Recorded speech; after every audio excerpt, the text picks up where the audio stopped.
여러분 좋은 아침입니다. 10월 1일입니다. 오늘부터 10월 달이 시작이 되었고요. 데일라이트 세이빙도 시작되었고 날씨도 아주 따뜻해지고 있는 것 같습니다. 우리에게 주신 말씀 열왕기하 16장 1절부터 20절 말씀인데요. 오늘부터는 전문 성우들이 이렇게 말씀을 낭독하는 것이 아니라 저희 라이트 처치 성도님들이 말씀을 봉독해 올리겠습니다. 성도님들도 이 말씀 읽으시면서 은혜 받고 들으시는 여러분들도 더욱 좀 우리 같은 성도들이 이렇게 읽는 말씀을 듣고 더 깊은 은혜가 되셨으면 좋겠습니다. 하나님 말씀 함께 보겠습니다. 열왕기하 16장 1절부터 20절 말씀입니다. 르말레의 아들 베가 제17년에 유다의 왕 요담의 아들 아하스가 왕이 되니 아하스가 왕이 될 때 나이가 20세라 예루살렘에서 16년간 다스렸으나 그의 조상 다윗과 같지 아니하여 그의 하나님 여호와께서 보시기에 정직히 행하지 아니하고 이스라엘의 여러 왕의 길로 행하며 또 여호와께서 이스라엘 자손 앞에서 쫓아내신 이방 사람의 가증한 일을 따라 자기 아들을 불 가운데로 지나가게 하며 또 산당들과 작은 산 위와 모든 푸른 나무 아래에서 제사를 드리며 분향하였더라. 이때 아람의 왕 르신과 이스라엘의 왕 르말레의 아들 베가가 예루살렘에 올라와서 싸우려 하여 아하스를 에워싸었으나 능히 이기지 못하니라. 당시에 아람의 왕 르신이 엘랏을 회복하여 아람에 돌리고 유다 사람을 엘랏에서 쫓아내었고 아람 사람이 엘랏에 이르러 거기에 거주하여 오늘까지 이르렀더라. 아하스가 아수르의 왕 디글랏 빌레셀에게 사자를 보내 이르되 나는 왕의 신복이요 왕의 아들이라. 이제 아람 왕과 이스라엘 왕이 나를 치니 청하건대 올라와 그 손에서 나를 구원하소서 하고 아하스가 여호와의 성전과 왕궁 곳간에 있는 은금을 내어다가 아수르 왕에게 예물로 보냈더니 아수르 왕이 그 청을 듣고 곧 올라와서 다메섹을 쳐서 점령하여 그 백성을 사로잡아 기르로 옮기고 또 르신을 죽였더라. 아하스 왕이 아수르의 왕 디글랏 빌레셀을 만나러 다메섹에 갔다가 거기 있는 제단을 보고 아하스 왕이 그 제단의 모든 구조와 제도의 양식을 그려 제사장 우리아에게 보냈더니 아하스 왕이 다메섹에서 돌아오기 전에 제사장 우리아가 아하스 왕이 다메섹에서 보낸 대로 모두 행하여 제사장 우리아가 제단을 만든지라. 왕이 다메섹에서 돌아와 제단을 보고 제단 앞에 나아가 그 위에 제사를 드리되 자기의 번제물과 소제물을 불사르고 또 전제물을 붓고 수은제 짐승의 피를 제단에 뿌리고 또 여호와의 앞 곧 성전 앞에 있는 놋 제단을 새 제단과 여호와의 성전 사이에서 옮겨다가 그 제단 북쪽에 그것을 두니라. 아하스 왕이 제사장 우리아에게 명령하여 이르되 아침 번제물과 저녁 소제물과 왕의 번제물과 그 소제물과 모든 국민의 번제물과 그 소제물과 전제물을 다 이 큰 제단 위에 불사르고 또 번제물의 피와 다른 제물의 피를 다 그 위에 뿌리라. 오직 놋 제단은 내가 주께 여쭐 일에만 쓰게 하라 하매 제사장 우리아가 아하스 왕의 모든 명령대로 행하였더라. 아하스 왕이 물두멍 받침의 옆판을 떼내고 물두멍을 그 자리에서 옮기고 또 놋바다를 놋소 위에서 내려다가 돌판 위에 그것을 두며 또 안식일에 쓰기 위하여 성전에 건축한 낭실과 왕이 밖에서 들어가는 낭실을 아수르 왕을 두려워하여 여호와의 성전에 옮겨 세웠더라. 아하스가 행한 그 남은 사적은 유다 왕 역대지략에 기록되지 아니하였느냐. 아하스가 그의 조상들과 함께 잠에 다윗 성에 그 열조와 함께 장사되고 그의 아들 히스기야가 대신하여 왕이 되니라. 아멘. 하나님의 말씀입니다. 한번 더 읽으시면서 묵상하시겠습니다.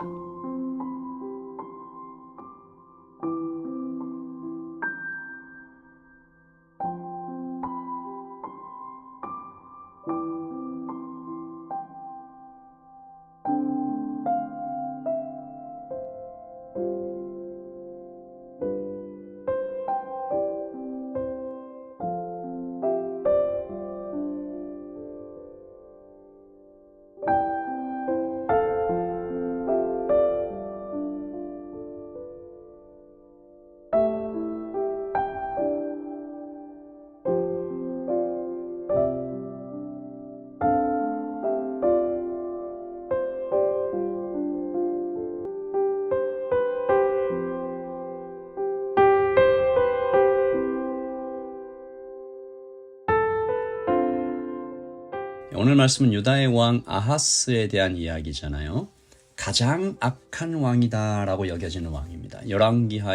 열왕기하와 역대하에 이 왕에 대해서 아하스 왕에 대해서 기록되어 있는데 조금 이 기록이 달라서 자세히 보지 않으면 혼동이 될 수 있는 부분들이 좀 있어요. 먼저 역대하에 이렇게 좀 기록이 되어 있거든요. 역대하 28장 19절을 보시면 이는 이스라엘 왕 아하스가 유다에서 망령 꾀행하 이렇게 되어 있습니다.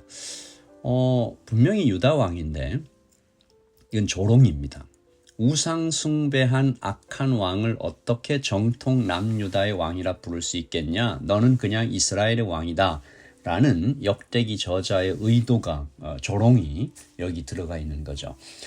굉장히 사실 무서운 말씀이죠. 이 본인 남유다의 왕인데 거의 북이스라엘의 우상 숭배하는 왕들처럼 악했다라고 여겨지는, 열왕기가 왕들 중심의 역사라면 역대기는 제사장 중심의, 말하자면 믿음 중심의 역사를 기록했기 때문에 이런 기록들이 나오는 거죠. 이렇게 아하스 왕은 정말로 믿음이 없는 왕이었는데 믿음이 없이 신앙 공동체를 이끌 때 얼마나 위험해지는지, 세상을 살아갈 때 어떤 어리석은 결정과 비참한 최후를 맞게 되는지 보여주는 장면들로 오늘 말씀이 가득 채워져 있습니다. 아하스 왕이 북이스라엘을 굉장히 부러워했던 것 같아요. 역대하에서 너는 이스라엘 왕이다 한 것이 틀리지 않은 것처럼요. 왜냐하면 당시 북이스라엘이 남유다보다 더 강했고 또 부자 나라였습니다. 여기서 아하스의 고민이 시작된 것 같아요. 우상을 섬기는 북이스라엘이 하나님 섬기는 남유다보다 더 돈도 많고 강한데 하나님 말씀 듣고 믿는 것이 무슨 소용인가 이렇게 생각한 거죠. 그래서 아하스 왕에게 하나님은 여호와 하나님이 아니라 돈과 힘이었습니다. 성공이었죠. 그는 바알 우상을 온 유다에 이렇게 다 퍼뜨리는 거거든요. 거기서부터 이 왕의 우상 숭배가 시작되는데, 하지만 그래도 이 통치 초기에는 선을 넘지 않습니다. 그래도 여전히 하나님을 믿긴 믿어요. 바알 우상을 하나님 신앙에다 추가하긴 했지만 아직 하나님을 떠나지는 않는데, 오늘 말씀에도 나타나지만 그가 완전히 이렇게 우상 숭배로 이렇게 변해버리는 사건이 생기죠. 외교 정치적으로 줄타기를 막 이렇게 하고 있는 중에 전쟁이 터져버린 겁니다. 아람 군대와 북이스라엘 군대가 연합군이 되어서 남유다를 침략해 온 거죠. 이 북이스라엘과 남유다는 한민족, 하나님을 믿는 한몸된 백성인데 서로 침략하고 난리가 난 겁니다. 한몸이다라는 의식이 없어진 거죠. 이때 아하스 왕이 하나님 앞에 가서 기도하는 대신에 아수르 왕 앞에 가서 엎드립니다. 7절이죠. 아하스가 아수르 왕 디글랏빌레셀에게 사자를 보내어 이르되 나는 왕의 신복이요 왕의 아들이라. 이제 아람 왕과 이스라엘 왕이 나를 친히 청하건대 올라와 그 손에서 나를 구원하소서. 하나님께 드려야 할 경배와 엎드림을 그냥 아수르 왕에게 하고 있는 모습이죠. 그런데 그 아수르 왕이 도와준다라고 하면서 올라와 놓고는 역대하 28장 20절에 보면 아수르 왕 니글랏빌레셀이 그에게 이르렀으나 돕지 아니하고 도리어 그를 공격하였더라. 이런 일이 생겨버리는 거죠. 아하스 왕이 이제 어찌할 바를 몰라서 공포에 사로잡혀서 오늘 말씀 8절에 보시면 아하스가 여호와의 성전과 왕궁 곳간에 있는 은금을 내어다가 아수르 왕에게 예물로 보냈더니, 그렇게 막 보내는 거예요. 살려달라고. 왜 나를 도와달라고 그랬는데 왜 나를 공격하냐. 그런데 아무 소용이 없는 거죠. 역대하 28장 21절에 보면 아하스가 여호와의 전과 왕국과 방백들의 집에서 재물을 가져다가 아수르 왕에게 주었으나 그에게 유익이 없었더라. 계속 그냥 공격한 거죠. 이때부터 아하스가 급변합니다. 북이스라엘의 강함이 바알 우상 때문이라고 생각했던 아하스 왕이 지금 자기 눈앞에 있는 너무나도 강력한 나라, 이 아수르의 신은 도대체 누굴까? 그 신을 내가 따라야 되겠다. 손톱만큼도 도움 안 되는 여호와 하나님은 이제 버리자. 역시 역대하 28장 23절입니다. 아람 왕들의 신들이 그들을 도왔으니 나도 그 신에게 제사하여 나를 돕게 하리라. 아수르의 왕의 공포 때문에 그 신을 섬기기 시작하는 이 아하스 왕, 그리고 참혹한 일들을 벌이죠. 성전을 자기 손으로 파괴하고 아수르의 우상 신전처럼 막 개조합니다. 역대하에 보면요, 아하스가 하나님 전의 기구들을 부수고 여호와의 전 문들을 다 닫고 예루살렘 구성마다 우상 제단을 쌓고 유다 각 성읍에 산당을 세우고 다른 신에게 분향하였다. 심지어는 나중에 자기 아들까지 불에 태워 바칩니다. 이런 왕은 전에도 없었고 후에도 없었다라는 거죠. 그가 이 정도로 타락하게 된 또 하나의 원인을 오늘 말씀 10절에서 찾아볼 수 있는데요. 아하스 왕이 아수르의 왕 디글랏 빌레셀을 만나러 다메섹에 갔다가 거기 있는 제단을 보고 아하스 왕이 그 제단의 모든 구조와 제도의 양식을 그려 제사장 우리아에게 보냈더니, 왜요? 너무 부러웠던 거예요. 거대하고 화려한 우상 신전과 제단을 보고 야, 우리도 저런 거 만들어야 되겠다라고 생각한 거죠. 아하스 왕의 진짜 하나님이 누구였는지 너무나 명확하게 드러나는 장면인데, 오늘 말씀은 사람이, 성도라고 국한할 필요도 없는 것 같아요. 사람이 헛된 우상을 쫓아갈 때 일어나는 비참한 이 종합판 같은 어떤 이야기입니다. 믿음이 약해질 때 기도해야 되는데 그 기도를 놓쳐버리면 결국 우상에게 사로잡히는데, 우상을 섬기게 되면 그 우상에게 반드시 배신당한다라는 이 스토리가 이 아하스 왕을 통해서 여실히 드러나는 거죠.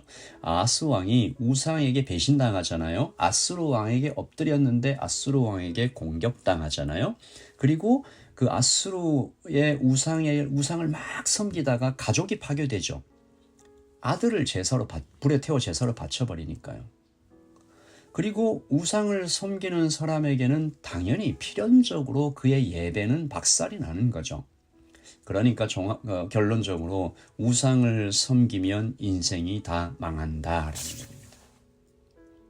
이 당시 남유다의 위기 상황에 하나님은 가만히 계셨냐? 아닙니다. 이사야가 이 아하스에게 예언을 여러 차례 전합니다. 하지만 그가 듣지 않죠. 이사야서 7장 4절을 보시면 그에게 이르기를 너는 삼가며 조용하라. 르신과 아람과 르말리아의 아들이 심히 노할지라도 이들은 연기나는 두 부쥐깽이 그루터기에 불과하니 두려워하지 말며 낙심하지 말라. 하나님께서 아람과 북이스라엘 연합군이 쳐들어와도 겁내지 마라. 내가 너의 하나님이다 라고 얘기하셨음에도 불구하고 오늘 7절 말씀처럼 아수르 왕 찾아가서 엎드렸다라는 것입니다. 여러분, 아하스 왕의 믿음 없음이 이 남유다 신앙 공동체를 얼마나 위험하게 하는지 우리가 봤고요. 우상을 따라가다가 우상에게 배신당하는 이 스토리가 계속 반복되는 것을 우리가 봅니다. 지난 주일에도 우리가 정말 쉬지 말고 기도해야 될 것, 주님과 계속 커넥트 되어야 될 것에 대해서 하나님 말씀 나눴는데, 여러분, 기도를 놓치면 우상에게 끌려갑니다. 우상에게 끌려가면 우상에게 배신당합니다. 우상을 섬기다가 가족이 파괴되고 예배가 파괴되고 인생이 망하는 것들을 하나님께서 보여주고 계십니다. 그러므로 오늘도 기도로 하루를 시작하는 여러분들을 축복합니다. 기도가 끊어지면 내 마음에 무엇이 들어오겠습니까? 오늘 아침에도 하나님의 도우심을 구하며 기도하겠습니다. 아버지 하나님, 도와주십시오. 아버지 하나님, 우리 마음에 헛된 것들이 들어오지 않도록 도와주십시오. 하나님을 굳게 붙잡도록 도와주십시오. 우상 따라가다가 우상에게 배신당하고 가족이 파괴되고 예배가 파괴되고 인생이 망하는 일 없도록 주님 우리를 도와주시옵소서. 하나님의 말씀으로 오늘 우리를 가득 채워주시고 성령으로 우리를 충만케 하여 주시옵소서. 감사합니다. 예수님의 이름으로 기도합니다. 아멘. 여러분, 오늘도 쉬지 않고 기도하며 항상 주님을 기뻐하며 감사합니다. 감사로 예배하고 또 감사로 순간순간을 살아가는 여러분들 되시기를 예수님의 이름으로 축복합니다. 내일 아침에 또 하나님의 말씀으로 함께 만나겠습니다.